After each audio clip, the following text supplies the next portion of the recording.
નમસ્કાર મિત્રો, તો આરડી મોજ મસ્તી ચેનલમાં મારા ફર્સ્ટ વ્લોગમાં આપનું સ્વાગત છે। તો પ્લીઝ મારા ભાઈઓ મારી ચેનલને લાઈક કરજો, શેર કરજો અને આરડી મોજ મસ્તીને સબસ્ક્રાઈબર કરજો। આ શબ્દો સાંભળવા છે નહીં, આ શબ્દો હું ક્યારેય નહીં બોલું।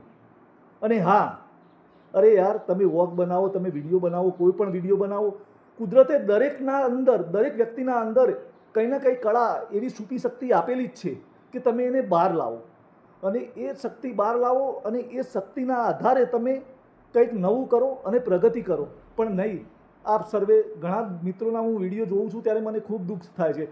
ઘણા મિત્રો આમ હાથ જોડીને કહેતા હોય છે પ્લીઝ મારી ચેનલને સબસ્ક્રાઈબર કરો, શેર કરો। નહીં નહીં નહીં ભાઈ, અરે મહેનત કરો।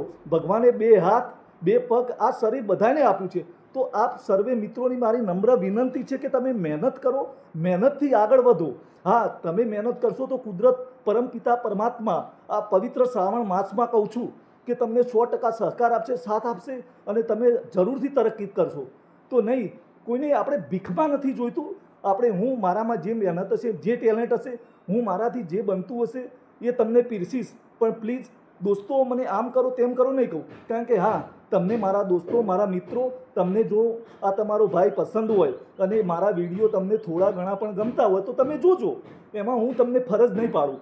એટલે મિત્રો, બસ હું દરેક મિત્રને એક જ સલાહ આપવા માગું છું કે નહીં યાર, તમે આ બધું ના કરો, કારણ કે કોઈના આત્માને ઠેસ પહોંચે નહીં, એવું નથી કહેવા માગતો હું એક જ કહું છું કે તમારા અંદર જે શક્તિ છે એને બહાર લાવો અને તમે તમારી મહેનતથી સફળતાના શિખરે જરૂર પહોંચશો, એવું ભગવાન પણ તમને સાથ આપશે। તો મિત્રો, આ મારો પહેલો અને ફર્સ્ટ વ્લોગ હતો, તો સમાપ્ત કરું છું।